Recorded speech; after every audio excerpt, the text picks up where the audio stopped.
എല്ലാവർക്കും നമസ്കാരം. ഡോക്ടർ സൗമ്യ സരനാണ്. കുട്ടികളിലെ അഡിനോയിഡ്, ഈ ഒരു പദം കേൾക്കാത്ത അച്ഛനമ്മമാർ വളരെ കുറവായിരിക്കും അല്ലെ. കുട്ടിക്ക് അഡിനോയിഡ് ആണ്, അഡിനോയിഡിന് ഓപ്പറേഷൻ വേണമെന്ന് ഡോക്ടർ പറഞ്ഞു എന്നൊക്കെ പറഞ്ഞ് ധാരാളം അച്ഛനമ്മമാര് എന്നെ കാണാൻ വരാറുണ്ട്. അതെന്തിനാന്ന് വെച്ച് കഴിഞ്ഞാൽ ഒരു സെക്കൻഡ് ഒപ്പീനിയൻ എടുക്കാനാണ്. പലപ്പോഴും അഡിനോയിഡ് ഒരു രോഗമാണെന്ന് തെറ്റിദ്ധരിച്ചിരിക്കുന്ന അച്ഛനമ്മമാരുണ്ട്. അപ്പോൾ ഇന്ന് നമ്മൾ ചർച്ച ചെയ്യുന്നത് അഡിനോയിഡിനെ പറ്റിയിട്ടാണ്. ഇത് പ്രത്യേകമായിട്ട് കുട്ടികളിൽ മാത്രം കാണുന്ന ഒരു പ്രശ്നമാണ്. വലിയ ആൾക്കാർക്ക് അഡിനോയിഡിന്റെ പ്രോബ്ലംസ് ഒന്നും കാണാറില്ല. അതിന്റെ കാരണം എന്താണെന്ന് ഞാൻ പറഞ്ഞുതരാം. അപ്പൊ നമ്മൾ ഈ ഒരു ടോക്കിൽ ഡിസ്കസ് ചെയ്യുന്ന കാര്യങ്ങൾ, ഒന്ന്, അഡിനോയിഡ് എന്താണ്, ആരാണ് ഈ അഡിനോയിഡ്? അഡിനോയിഡ് ഒരു രോഗമാണോ? അഡിനോയിഡ് ഒരു രോഗം അല്ലെങ്കിൽ ഒരു പ്രശ്നക്കാരൻ ആവുന്നത് എപ്പോഴാണ്? എന്തൊക്കെയാണ് ചികിത്സാ രീതികൾ? ഏതൊക്കെ അഡിനോയിഡ് പ്രശ്നത്തിന് ഓപ്പറേഷൻ അത്യാവശ്യമായിട്ട് വരും? ഏതൊക്കെ അഡിനോയിഡ് ഓപ്പറേഷൻ ഇല്ലാതെ നമുക്ക് മാനേജ് ചെയ്യാൻ പറ്റും? അപ്പോൾ ഇത്രയും കാര്യങ്ങളാണ് ഈ ഒരു ടോക്കിൽ നമ്മൾ ഡിസ്കസ് ചെയ്യുന്നത്. അപ്പോൾ അത് ആദ്യം തന്നെ ഒരു ഇൻട്രോ ആയിട്ട് പറഞ്ഞു വെക്കുന്നു. അപ്പോൾ ആദ്യത്തെ നമ്മുടെ ക്വസ്റ്റ്യൻ, അഡിനോയിഡ് ആരാണ്?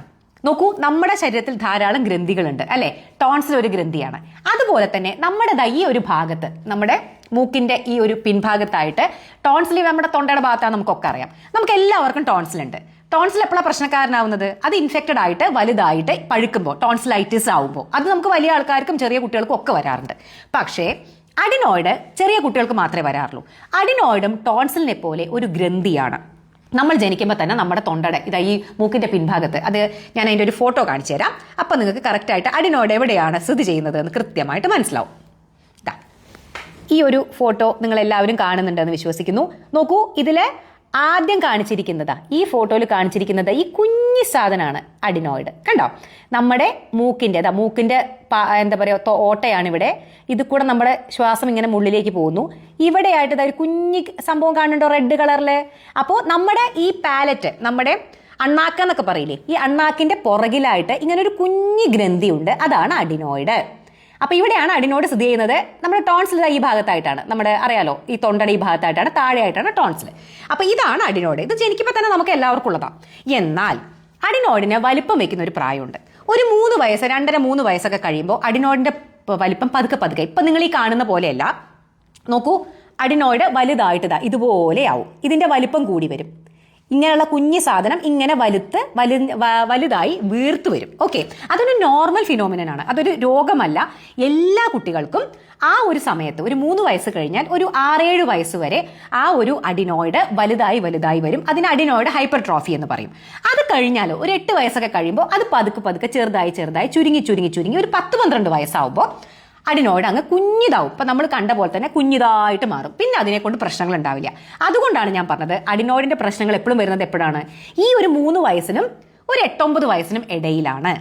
അതുകൊണ്ടാണ് വലിയ ആൾക്കാർക്ക് അഡിനോയിഡിന്റെ പ്രശ്നം ഉണ്ടാവാത്ത. കാരണം വലിയ ആൾക്കാർക്ക് അഡിനോയിഡ് കാണാൻ പോലും ഉണ്ടാവില്ല. അത്രയും ചുരുങ്ങി അതൊരു കുഞ്ഞി പൊട്ട് മാത്രമായിട്ടേ ഉണ്ടാവും. അപ്പൊ എനിക്കൊന്നും കാണാൻ പോലും ഉണ്ടാവില്ല അഡിനോയിഡ്. അപ്പോൾ അഡിനോയിഡ് എന്തുകൊണ്ട് കുട്ടികളെ മാത്രം ബാധിക്കുന്നു എന്നുള്ളതിന്റെ ക്വസ്റ്റ്യൻ ആണിത്. നോർമൽ ആയിട്ടുള്ള ഒരു ഗ്രന്ഥിയാണ് അഡിനോയിഡ്. അതിന്റെ സ്ഥലം ഞാൻ നിങ്ങൾക്ക് കാണിച്ചു തന്നു. അപ്പോൾ സാധാരണ രീതിയിൽ ഒരു 3 വയസ്സ് കഴിയുമ്പോൾ അഡിനോയിഡ് ഇങ്ങനെ വലുതായി വരും. ഒരു 8-9 വയസ്സ് വരെ, 6-7 വയസ്സ് വരെ വലുതായി, പതുക്കെ ഒരു 8 വയസ്സ് കഴിയുമ്പോൾ ചെറുതായി 10-12 വയസ്സാകുമ്പോഴേക്കും കുഞ്ഞിതായിട്ട് മാറുന്നു. എന്താണ് അപ്പോൾ എപ്പോഴാണ് ഈ അഡിനോയിഡ് പ്രശ്നക്കാരനാവുന്നത്? അടുത്ത ക്വസ്റ്റ്യൻ. ഈ വലുതായി വരുന്ന എല്ലാ കുട്ടികൾക്കും അഡിനോയിഡ് വലുതാവും. ചില കുട്ടികൾക്ക് ഇതങ്ങ് ഓവറായിട്ട് വലുതാവും. എല്ലാവർക്കും ഒരേപോലെ വലുതാവണമെന്നില്ലല്ലോ. ചിലവർക്ക് അങ്ങ് ഓവറായിട്ട് വലുതാവും. ഈ ഓവറായിട്ട് വലുതാവുമ്പോൾ എന്താ പ്രശ്നം? നിങ്ങൾ അതിൻ്റെ ആ ഒരു സ്ഥാനം കണ്ടില്ലേ? നമ്മുടെ മൂക്കിൽ നിന്ന് അണ്ണാക്കിന്റെ പുറകുഭാഗത്താണ് നമ്മുടെ ശ്വാസം നമ്മളെടുത്ത് ശ്വാസം പോകുന്ന ആ ഒരു എയർവേയിലാണ് ഈ പറയുന്ന അഡിനോയിഡ് ഇരിക്കുന്നത്. അപ്പോൾ അഡിനോയിഡ് വലുതാവുന്ന സമയത്ത് ഇത് കണ്ടോ, ഇതിനെ ഞാനൊന്ന് വലുതാക്കി കാണിക്കാം. ഇതാണ് അഡിനോയിഡ് വലുതാവുമ്പോൾ ഉണ്ടാവുന്ന അവസ്ഥ. നോക്കിയേ, കുഞ്ഞിതായിട്ടുള്ള അഡിനോയിഡ് പ്രശ്നമൊന്നും ഉണ്ടാക്കുന്നില്ല. നമ്മുടെ ശ്വാസം കൃത്യമായിട്ട് താഴേക്ക് പോകുന്നു.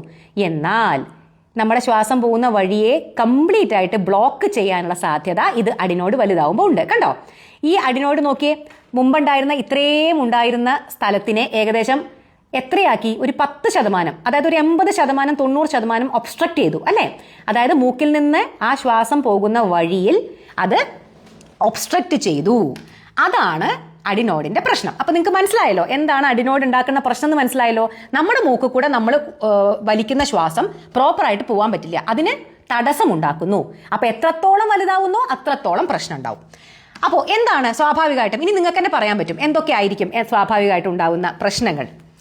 ഒബ്വിയസ്ലി രാത്രി ശ്വാസം എടുക്കാൻ ബുദ്ധിമുട്ടും. രാത്രി എന്തുകൊണ്ടാണ് ഈ കുട്ടികൾ സ്നോർ ചെയ്യുന്നത്? ഇതിന്റെ മെയിൻ ആയിട്ടുള്ള പ്രശ്നങ്ങൾ ഞാൻ പറഞ്ഞുതരാം. ഓക്കെ, കാണുന്നില്ലേ? എന്താ പെട്ടെന്നൊന്ന് ഇരുട്ടായ പോലെ തോന്നുന്നു എനിക്ക്. ഓക്കെ, ഒന്ന് ഞാൻ ലൈറ്റ് കൂട്ടണം. യെസ്. അപ്പോൾ രാത്രി നമ്മൾ കിടന്നുറങ്ങുമ്പോൾ, പ്രത്യേകിച്ച് നമ്മൾ മലന്ന് കിടക്കുമ്പോൾ നമ്മുടെ ടങ് പുറകിലോട്ട് വീഴും. കാര്യം നമ്മൾ ബോധമില്ലാതെയാണല്ലോ ഉറങ്ങുന്നത്. ടങ് പുറകിലോട്ട് വീഴുമ്പോൾ ഓൾറെഡി തന്നെ ഒരു ഒബ്സ്ട്രക്ഷൻ, തടസ്സം ഉണ്ടാവും. അതിന്റെ കൂടെ ഈ അഡിനോയിഡ് കൂടി അങ്ങ് വരുമ്പോൾ രാത്രി ഇവർക്ക് പ്രോപ്പറായിട്ട് ശ്വസിക്കാൻ പറ്റില്ല ഈ കുട്ടികൾക്ക്. അപ്പോൾ എന്തുണ്ടാവും? സ്നോറിങ്, നന്നായിട്ട് കൂർക്കം വലിക്കാൻ തുടങ്ങും. പിന്നെന്താ ഉണ്ടാവുക? നന്നായിട്ട് വലിയ ചക്ക പോലെയുള്ള അഡിനോയിഡ് ആണെങ്കിൽ അങ്ങ് ശ്വാസം കിട്ടില്ലെന്നേ. ചില സമയത്ത് അവരങ്ങ് ഗ്യാസ്പ് ചെയ്യും, അതായത് ചോക്ക് ചെയ്യും. ശ്വാസം കിട്ടാതെ കുട്ടികൾ അങ്ങ് എഴുന്നേക്കും, ശ്വാസം മുട്ടി എഴുന്നേൽക്കും. മനസ്സിലാവുന്നുണ്ടോ? സ്നോർ ചെയ്ത്, അതായത് കൂർക്കം വലി എന്ന് പറയുന്ന സംഭവം. അപ്പൊ അവർക്ക് പ്രോപ്പറായിട്ട് ശ്വാസം എടുക്കാൻ പറ്റാത്തത് കൊണ്ടാണ് ഈ കൂർക്കം വലിക്കുന്നത്, സൗണ്ട് വരുന്നത്, അതായത് തടസ്സം കാരണം. കുറച്ച് കഴിയുമ്പോൾ നല്ല ഒബ്സ്ട്രക്ഷൻ ആണെന്നുണ്ടെങ്കിൽ അവർ പലപ്പോഴും പലതവണ ഉറക്കം ഡിസ്റ്റർബ്ഡ് ആയിട്ട് എഴുന്നേൽക്കും, ചോക്ക് ചെയ്ത് എഴുന്നേൽക്കും. അപ്പൊ എന്താ ഉണ്ടാവുക? അവരുടെ ഉറക്കം പലതവണ ഡിസ്റ്റർബ്ഡ് ആവും. ഇതെല്ലാ കുട്ടികളുടെ കാര്യമല്ല പറയുന്നത്, നല്ല രീതിയിൽ വലുതായ അഡിനോയിഡുള്ള കുട്ടികളുടെ കാര്യമാണ്. ആ ലക്ഷണങ്ങളാണ് ഞാൻ പറയുന്നത്. അപ്പോൾ ഉറക്കം ഡിസ്റ്റർബ്ഡ് ആവും, പലതവണ എഴുന്നേൽക്കും. അതുകൊണ്ട് തന്നെ പിറ്റേ ദിവസം രാവിലേക്ക് അവർക്ക് ഭയങ്കര ഉറക്കക്ഷീണമായിരിക്കും, ഇങ്ങനെ തൂങ്ങിയിരിക്കും. സ്കൂളിൽ പ്രോപ്പറായിട്ട് കോൺസെൻട്രേറ്റ് ചെയ്യാൻ പറ്റില്ല, പഠനത്തിൽ അവർ മോശമാവും. അപ്പോൾ ഈ കുട്ടികൾ രാവിലെ മുഴുവൻ ഉറക്കം തൂങ്ങലായിട്ട് ഇരിക്കും. അത് മാത്രമാണോ? പ്രോപ്പറായിട്ട്, അതായത് നമ്മുടെ മൂക്കും ചെവിയും തമ്മിൽ യൂസ്റ്റേഷൻ ട്യൂബ് എന്ന് പറയുന്ന ഒരു ട്യൂബ് ഉണ്ട്. അതാണ് നമ്മുടെ ചെവിയുടെ പ്രഷറിനെ പ്രോപ്പറായിട്ട് നിർത്തുന്നത്. ഈ പറയുന്ന എയർവേയിൽ ഉണ്ടാവുന്ന തടസ്സം കൊണ്ട് ഈ യൂസ്റ്റേഷൻ ട്യൂബിന്റെ പണി ശരിക്കും നടക്കില്ല. അപ്പോൾ ചെവിയുടെ പ്രഷർ മാറും. ചെവിയിൽ ഇടയ്ക്കിടയ്ക്ക് ഇൻഫെക്ഷൻസ് വരാൻ തുടങ്ങും. അതായത് സിറസ് ഓട്ടൈറ്റിസ് മീഡിയ എന്ന് പറയും, റിക്കറന്റ് സിറസ് ഓട്ടൈറ്റിസ് മീഡിയ. ചെവിയിൽ ഇടയ്ക്കിടയ്ക്ക് നീർക്കെട്ടും, അതായത് അതിൽ ചെവിയുടെ ടിമ്പാനിക് മെമ്പറൈൻ്റെ ഉള്ളിൽ നീര് കെട്ടും. നീർക്കെട്ട് ഇടയ്ക്കിടയ്ക്ക് വരും. ഇങ്ങനെ ഇടയ്ക്കിടയ്ക്ക് വരുന്നത് കൊണ്ട് തന്നെ കുട്ടികളിൽ കേൾവി ശക്തി കുറയാനും ഇത് കാരണമാകും. ഓക്കെ, അടുത്തത് ഇടയ്ക്കിടയ്ക്ക് കഫക്കെട്ട്. കാരണം പ്രോപ്പറായിട്ട് ശ്വസിക്കാൻ പറ്റാത്തത് കൊണ്ട് തന്നെ ഈ പറയുന്ന എയർവേ പ്രോപ്പർ ക്ലീനിങ് നടക്കില്ല. അതുകൊണ്ട് തന്നെ ഇടയ്ക്കിടയ്ക്ക് കഫക്കെട്ടും റെസ്പിറേറ്ററി ട്രാക്ട് ഇൻഫെക്ഷൻസും, റിക്കറന്റ് റെസ്പിറേറ്ററി ട്രാക്ട് ഇൻഫെക്ഷൻസ് ഉണ്ടാവും. പിന്നെ ഈ മുഖത്തിന്റെ ഒരു ഷേപ്പ് കംപ്ലീറ്റ് ആയിട്ട്, അതായത് ഇവരിങ്ങനെ വായ തുറന്നിട്ട്, അതായത് മൗത്ത് ബ്രീത്തിങ് ഉണ്ടാവും. നിങ്ങൾ അറിയാലോ, ഇങ്ങനെ കൂർക്കം വലിക്കാൻ മാത്രമല്ല വായ തുറന്ന് വെച്ചിട്ട് അവർ കിടന്നുറങ്ങുക. അപ്പൊ അതുകൊണ്ട് തന്നെ പ്രോപ്പറായിട്ട് ഇങ്ങനെ വായ തുറന്ന് ശ്വസിക്കുന്നത് കൊണ്ട് തന്നെ ഈ ഭാഗം അവരുടെ മുഖത്തിന്റെ ഷേപ്പ് ഒക്കെ അങ്ങ് മാറും. അതിനൊരു അഡിനോയിഡ് ഫേഷ്യസ് എന്ന് പറയും. അതായത് നമ്മുടെ ഈ ഭാഗമൊക്കെ ഇങ്ങനെ ഉന്തി വരും, പല്ലിങ്ങനെ ക്രൗഡിങ് വരും, പല്ലിങ്ങനെ കോന്ത്രം പല്ല് പോലെ, അതായത് പ്രോപ്പറായിട്ട് നിരനിരയായിട്ട് വരാതെ. പല്ലൊക്കെ വരുന്ന സമയമല്ലേ ആ കുട്ടികൾക്ക്, 6-7 വയസ്സ് എന്നൊക്കെ പറയുന്നത്. അപ്പൊ ഇങ്ങനെ പറഞ്ഞു പോയ പല്ലൊക്കെ ഇങ്ങനെ ക്രൗഡ് ചെയ്തിട്ട് പോകണമെന്നൊക്കെ പറഞ്ഞിട്ട് വരും. ഈ ഭാഗം ഇങ്ങനെ ഈ പറയുന്ന എല്ലുകൾ പുറത്തേക്ക് ഉന്തി ഒരു അഡിനോയിഡ് ഫേഷ്യസ് എന്ന് പറയുന്ന ഒരു പ്രത്യേകതരം മുഖമായിട്ട് അവരുടെ ആ മുഖത്തിന്റെ ഷേപ്പ് മാറാനുള്ള സാധ്യതയുണ്ട്. അപ്പോൾ ഡെന്റൽ പ്രശ്നങ്ങൾ പറഞ്ഞു. അപ്പൊ ഇതൊക്കെയാണ് പ്രധാനമായിട്ട് ഈ പറയുന്ന അഡിനോയിഡ്, അതായത് ഒരു ക്രമാതീതമായിട്ട് അഡിനോയിഡ് വലുതാവുമ്പോൾ ഉണ്ടാകുന്ന പ്രശ്നങ്ങൾ. അപ്പോൾ ആർക്കൊക്കെയാണ്? അടുത്ത ക്വസ്റ്റ്യൻ എന്ന് പറഞ്ഞു കഴിഞ്ഞാൽ എന്താണ്? ആർക്കൊക്കെയാണ്? ഇപ്പം ഞാൻ പറഞ്ഞത് ഒന്നുകൂടെ നോക്കുകയാണ്. ക്രോണിക് ആയിട്ടുള്ള അവരുടെ മൗത്ത് ബ്രീത്തിങ് ഉണ്ടാവും, സ്നോറിംഗ് ഉണ്ടായിരിക്കും, ഒബ്സ്ട്രക്റ്റീവ് സ്ലീപ്പ് അപ്നിയ, അത് ഞാൻ ഓൾറെഡി പറഞ്ഞു. നമ്മുടെ ടോപ്പിക്കും അതായിരുന്നു. OSA, ഞാൻ പറഞ്ഞ ഇടയ്ക്ക് അവർ ശ്വാസം മുട്ടി എഴുന്നേൽക്കുന്ന ഒരു അവസ്ഥ വരും. ക്രോണിക് സൈനസൈറ്റിസ്, അത് നമ്മൾ പറഞ്ഞു, ഇടയ്ക്കിടയ്ക്ക് ചെവിയുടെ ഇൻഫെക്ഷൻ, ഇടയ്ക്കിടയ്ക്ക് സൈനസുകളുടെ ഇൻഫെക്ഷൻ, ഇടയ്ക്കിടയ്ക്ക് റെസ്പിറേറ്ററി ഇൻഫെക്ഷൻ, അങ്ങനെ യൂസ്റ്റേഷൻ ട്യൂബ്, ഇതൊക്കെ നമ്മൾ ഒക്കെ പറഞ്ഞത് ഞാനൊന്നും വിട്ടുപോയിട്ടില്ലല്ലോ എന്നൊന്ന് നോക്കുമായിരുന്നു. യെസ്. അപ്പം ഇങ്ങനെ നോക്കുന്ന സമയത്ത് ഇടയ്ക്കിടയ്ക്ക് തന്നെ ഇൻഫെക്ഷൻസ് ഇങ്ങനെ വരുന്നത് കൊണ്ട് അവർ പ്രോപ്പറായിട്ട് അവരുടെ ഗ്രോത്തും ഡെവലപ്മെന്റ് ഒന്നും ശരിയാവില്ല. വേണ്ട രീതിയിൽ അവർ വെയിറ്റ് വെക്കില്ല, ഹൈറ്റ് വെക്കില്ല. അപ്പൊ കുട്ടികളാകെ മൊത്തം കുട്ടികളുടെ ഒരു ക്വാളിറ്റി ഓഫ് ലൈഫിനെ ഇത് ബാധിക്കാനുള്ള സാധ്യതയുണ്ട്. അപ്പൊ അത് എല്ലാ കുട്ടികളെയും ബാധിക്കുമോ? എല്ലാ കുട്ടികളിലും ഇത് വരുമോ? ഇല്ല. ഞാൻ പറഞ്ഞല്ലോ, എത്രത്തോളം വലിപ്പം വെക്കണമെന്നനുസരിച്ചിട്ടാണ് എത്രത്തോളം സിവിയർ ആണ് സിംറ്റംസ് എന്നുള്ളത് വരിക. അപ്പൊ ഞാൻ ഈ പറഞ്ഞ സിവിയർ സിംറ്റംസ് ഒക്കെ നന്നായിട്ട്, അതായത് ഒരു 60-70% നിങ്ങൾ ഈ കണ്ടില്ലേ, ആ ഒരു സ്പേസിനെ ഒബ്സ്ട്രക്ട് ചെയ്ത് 60-70% ഒബ്സ്ട്രക്ട് ചെയ്ത് നിൽക്കുന്ന അഡിനോയിഡിനാണ് ഈ പറയുന്ന എല്ലാ സിംറ്റംസും ഉണ്ടാവുക. ഇതിൽ ഏറ്റക്കുറച്ചിലുകൾ ഉണ്ടാവും. ഇപ്പൊ വലിയ കുഴപ്പമൊന്നും ഇല്ലാതെ ഒരു 50%, 40% നിൽക്കുന്ന അഡിനോയിഡ് ആണെന്നുണ്ടെങ്കിൽ ചിലപ്പോൾ അവർ സ്നോർ ചെയ്യുന്നുണ്ടായിരിക്കും, പക്ഷെ ഉറങ്ങാൻ കുഴപ്പമൊന്നും ഉണ്ടാവില്ല. മൗത്ത് ബ്രീത്തിങ് ഉണ്ടായിരിക്കും, ചിലപ്പോൾ നന്നായിട്ട് ഉറങ്ങുന്നുണ്ടായിരിക്കും. അവർ മൗത്ത് ബ്രീത്ത് ചെയ്യുന്നു, സ്നോർ ചെയ്യുന്നു, പക്ഷെ അവരത് അറിയുന്നില്ല, അവരുടെ ഉറക്കത്തിനെ ബാധിക്കുന്നില്ല, അവരുടെ ബ്രീത്തിങ്ങിനെ കാര്യമായി ബാധിക്കുന്നില്ല, അവർ നന്നായിട്ട് ഉറങ്ങുന്നുണ്ട്. പ്രശ്നം കേൾക്കുന്ന നമുക്കാണ്.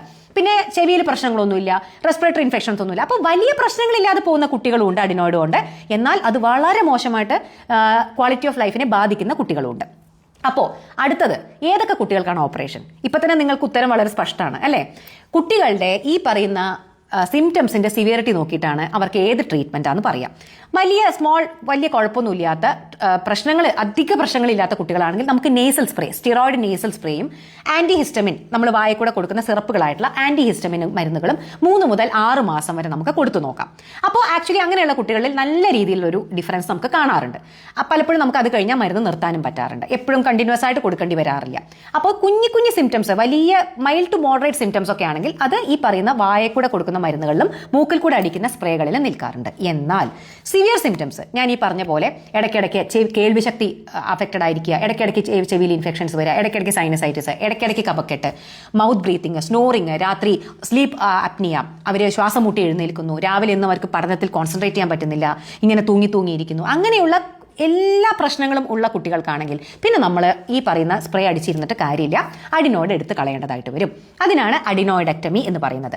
കുഞ്ഞി പ്രൊസീജിയറാണ്, ഡേ കെയർ പ്രൊസീജിയറാണ്. രാവിലെ അഡ്മിറ്റ് ചെയ്താൽ വൈകുന്നേരം നിങ്ങൾക്ക് ഡിസ്ചാർജ് ആവാം. ഒട്ടും ഒരു എന്താ പറയുക റിസ്ക് ഉള്ള സർജറിയോ കാര്യങ്ങളോ ഒന്നുമല്ല. പക്ഷേ ഒബ്വിയസ്ലി അനസ്തീഷ്യ കാര്യങ്ങളൊക്കെ വേണം. അപ്പോൾ പലപ്പോഴും ആളുകൾ ഇതിന് മടിക്കുന്നതായിട്ട് കാണാറുണ്ട്. നോക്കൂ, നിങ്ങൾ ഇത് എല്ലാ കുട്ടികളിൽ ഇപ്പോൾ കുട്ടികളുടെ മുഖത്തിന്റെ ഷേപ്പൊക്കെ മാറി, പല്ലൊക്കെ തോന്നിയ പോലെ വന്നു, ക്രൗഡിംഗ് ആയി, ഡെന്റൽ മാലൈൻമെന്റ് ആയി, അഡിനോയിഡ് ഫേഷ്യസ് ഒക്കെ ആയിട്ട്, ഇടയ്ക്കിടയ്ക്ക് ചെവിയുടെ കേൾവിശക്തി അഫക്റ്റഡ് ആയി, ഇതൊക്കെ കഴിഞ്ഞ് നമ്മൾ ഓപ്പറേഷൻ ചെയ്തിട്ട് കാര്യമില്ല. അതായത് കുട്ടിക്ക് വരാവുന്ന എല്ലാ ഡാമേജും ഉണ്ടായതിനു ശേഷം നമ്മൾ ഓപ്പറേഷൻ ചെയ്തിട്ട് കാര്യമില്ല, അതിന് മുമ്പ് തന്നെ നമ്മൾ ഓപ്പറേഷൻ ചെയ്യണം. അപ്പോൾ ഇങ്ങനെയുള്ള പ്രശ്നങ്ങളിൽ നമ്മളൊരു നേസൽ എൻഡോസ്കോപ്പി ചെയ്തിട്ട് ആ അഡിനോയിഡിന്റെ വലിപ്പം എത്രയാണെന്ന് അസസ് ചെയ്യും.